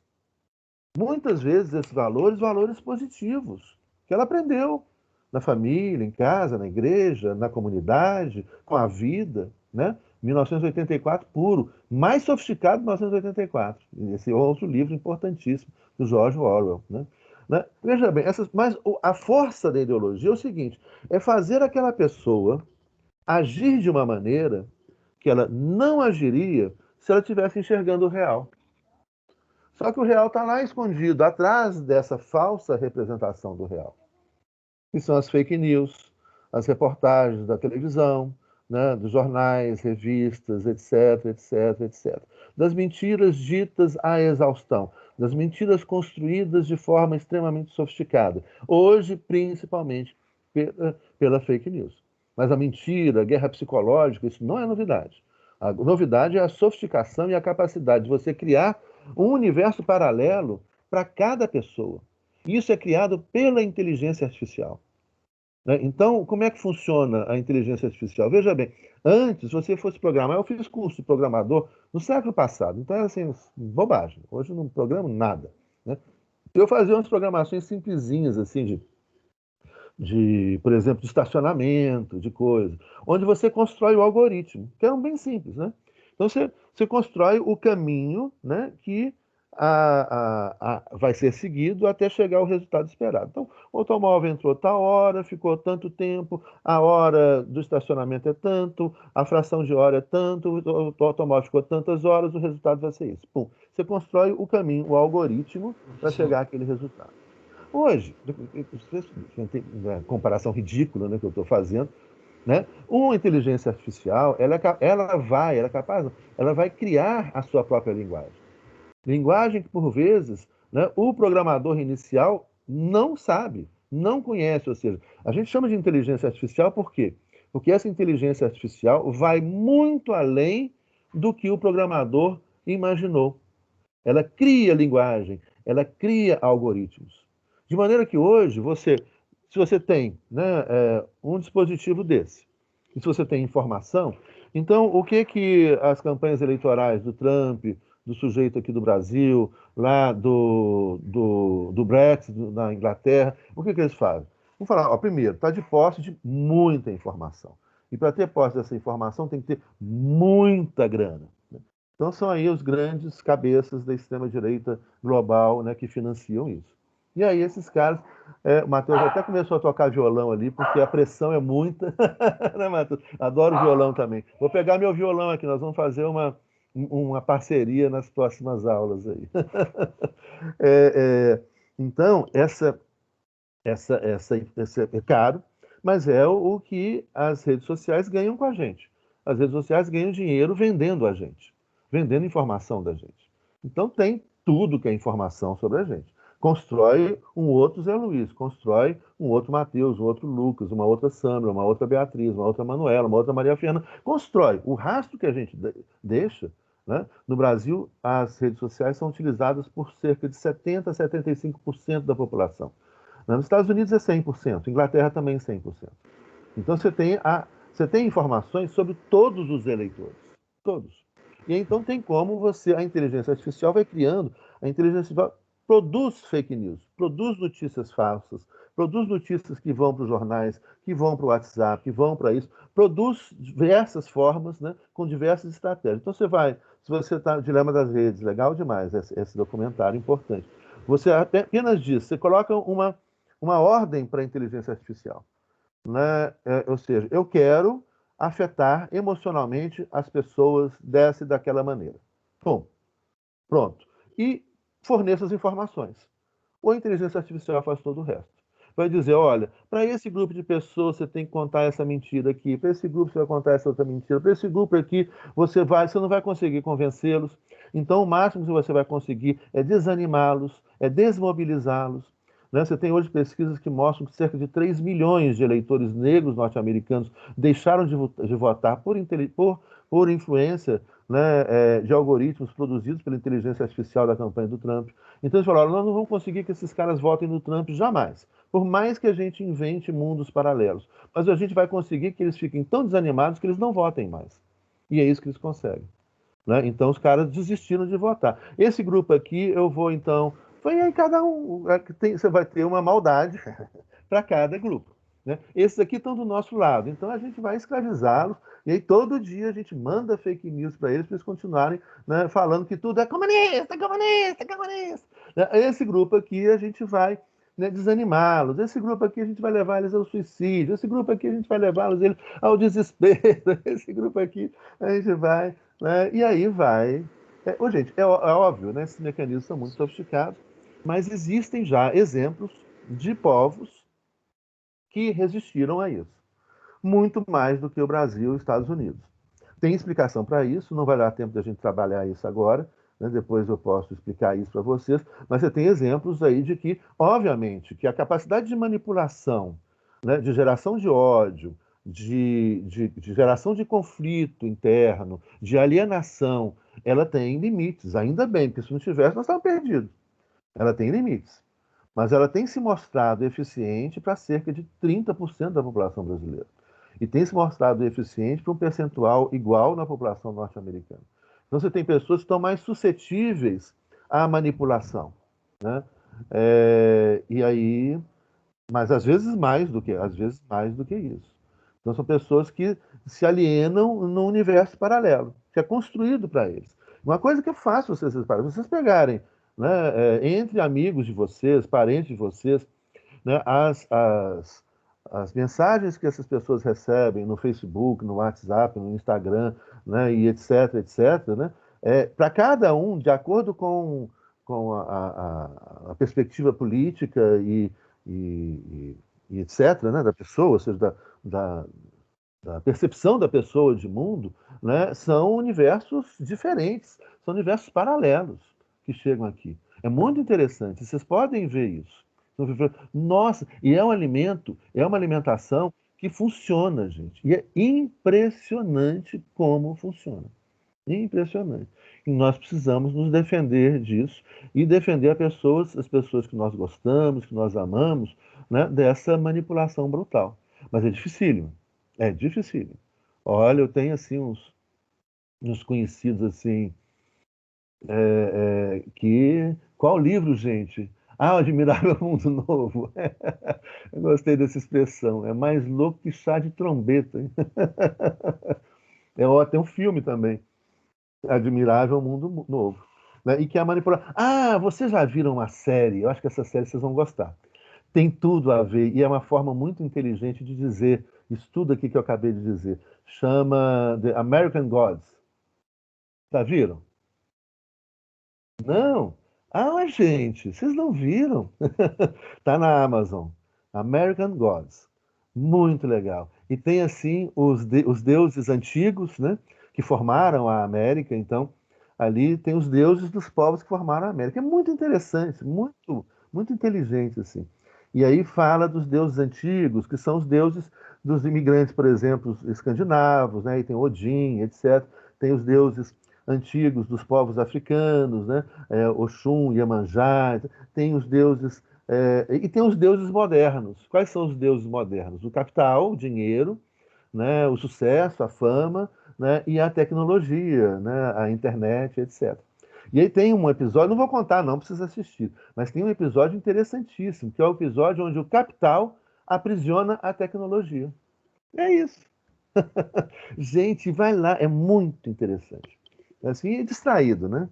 Doidão. Legal, assim. Então, é uma série mais louca que chá de trombeta. Mas é assim, é uma boa diversão. E é por uma outra linguagem, né? Uma linguagem mais pop, assim, etc., mais contemporânea, falando isso aí que eu acabei de falar. Bom, e aí então.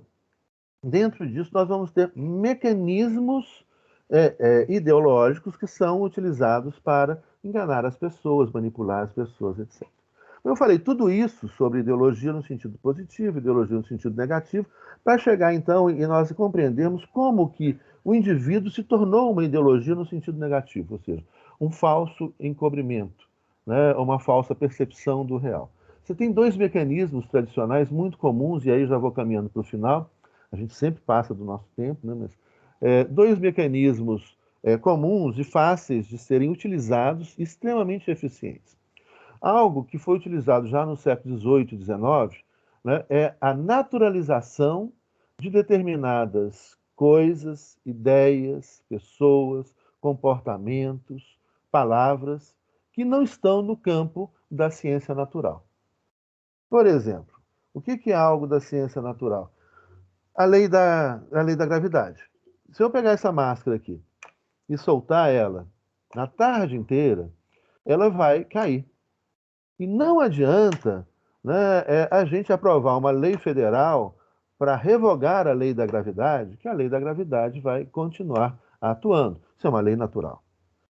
Ela, então, ela tem uma força que é inatingível pelas leis que os seres humanos criam.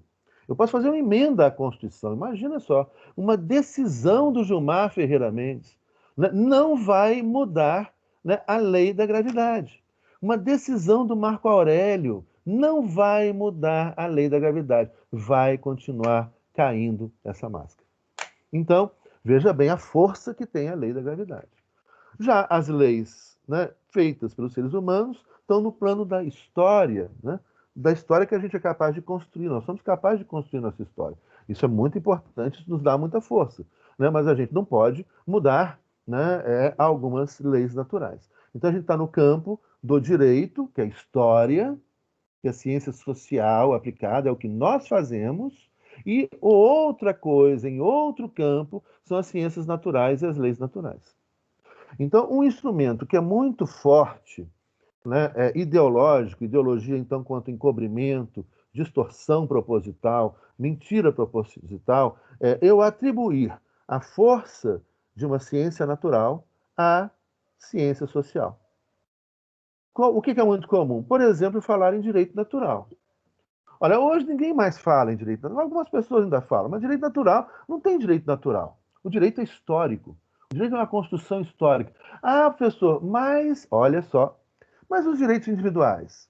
E o individualismo? Isso não é da natureza humana? Então os direitos individuais não são direitos naturais? Nós acabamos de falar durante 1h30 justamente que não tem como eles serem direitos naturais. Eles são construções históricas. Eles não são direitos naturais. Eles são direitos históricos. Mas se eu atribuo a esse direito a força de um direito natural, eu estou dizendo então o quê? Que ninguém pode mexer com isso. Porque uma lei da natureza, uma lei dos homens, não muda. Né?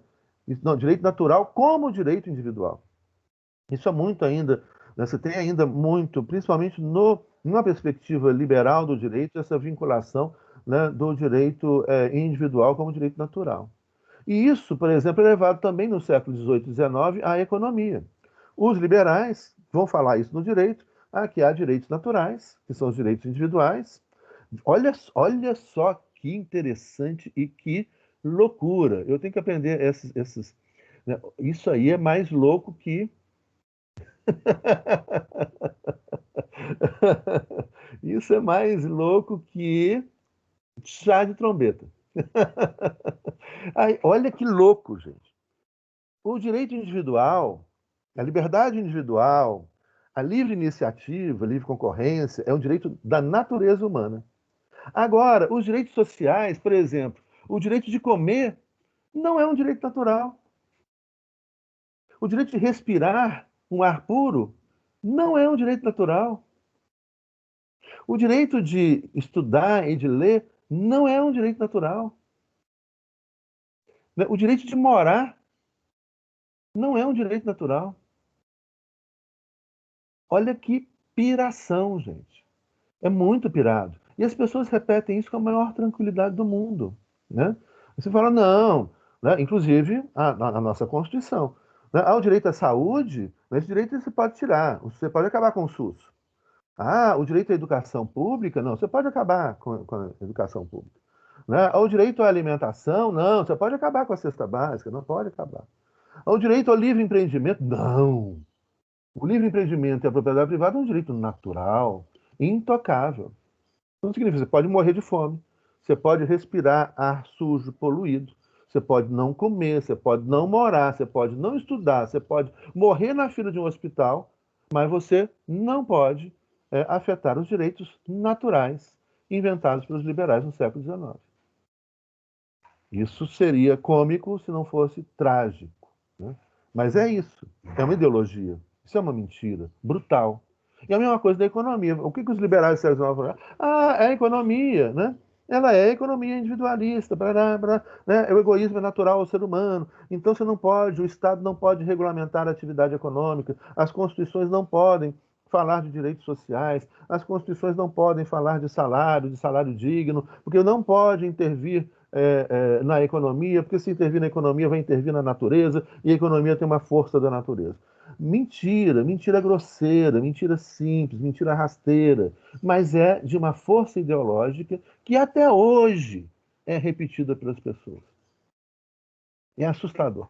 E aí você tem, e agora para finalizar, uma atualização disso no campo da economia, por exemplo, que tem o mesmo efeito ideológico. Né? Ou seja, a economia em qualquer universidade do planeta, todas as universidades, inclusive a Escola de Economia de Chicago, todas as escolas do planeta, em todas as faculdades de economia do planeta, a economia é uma ciência social aplicada, igual ao direito. Portanto, ela é uma ciência comportamental, cultural, histórica e sujeita à vontade do ser humano. Nós podemos construir o direito que nós quisermos. Nós podemos construir a economia que nós quisermos. Só que aí vem, né, recentemente, algumas pessoas de forma ideológica, então veja bem, não é que você vai ter grandes economistas que concordem com isso. Eles não concordam. Você pode ter um ou outro economista que conte essa mentira. Mas concordar com isso não pode concordar, porque não tem nenhum fundamento teórico em nenhuma faculdade de direito de economia do planeta.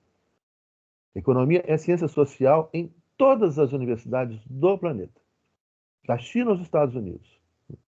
Então, isso aí, quem fala isso, aí já é má fé, aí já é política, é encobrimento, é distorção, é ideologia, é para enganar, é para fazer as pessoas de bobo, é para atingir determinados interesses políticos, né? É para prejudicar e favorecer algumas pessoas, etc, etc.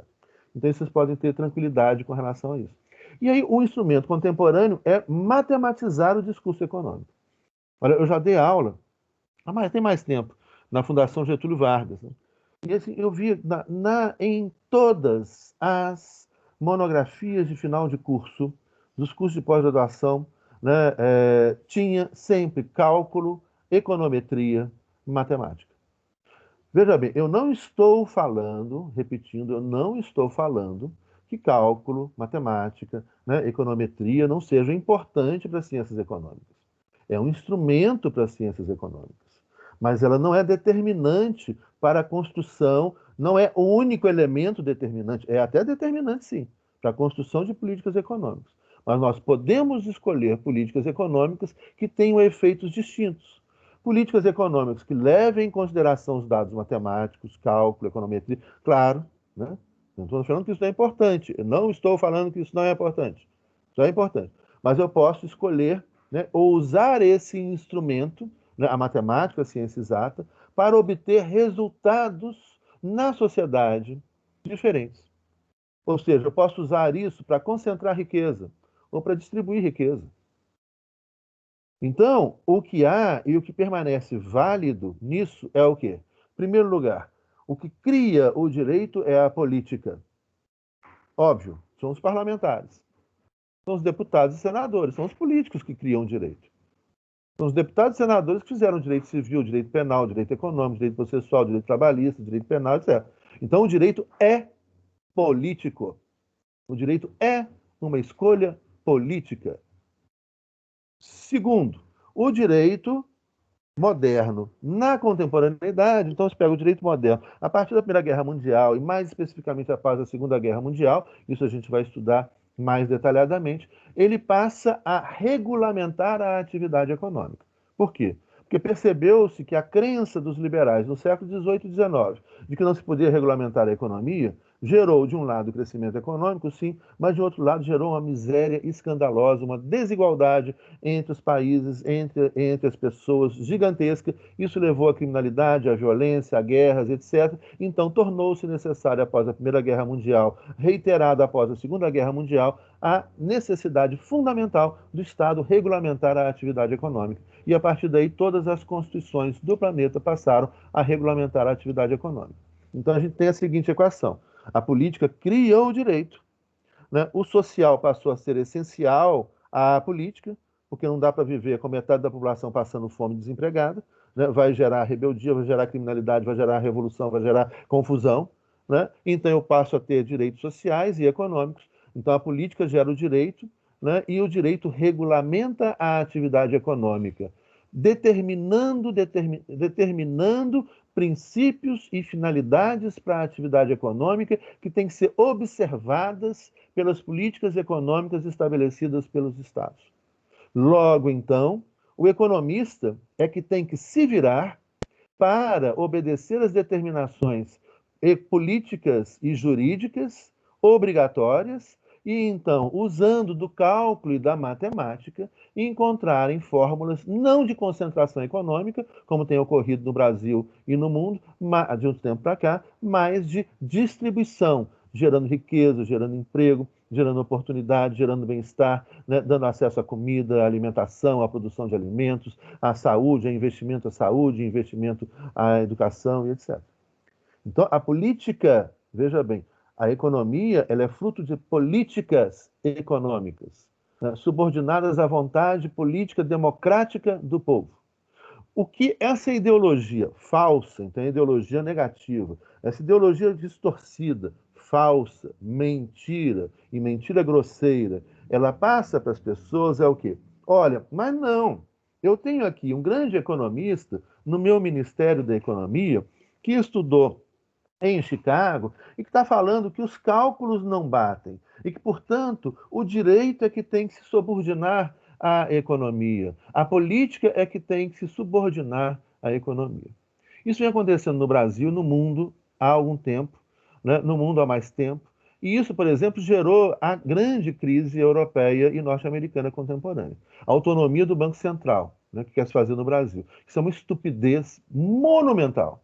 E é justamente a aceitação da tese de que a economia é questão de matemática e, logo, o Banco Central tem que ter autonomia, porque ele não pode subordinar à democracia, ao parlamento, aos legisladores e ao povo.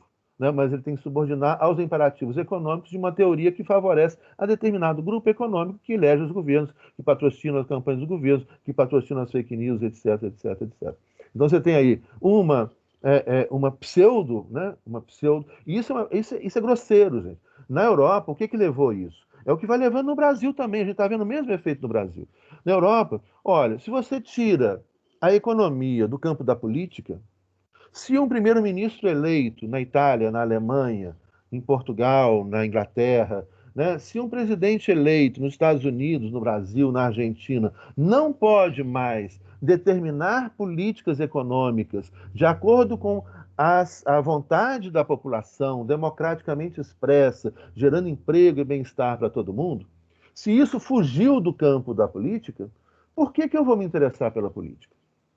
A abstenção em alguns países da Europa chegou a 70% em uma época.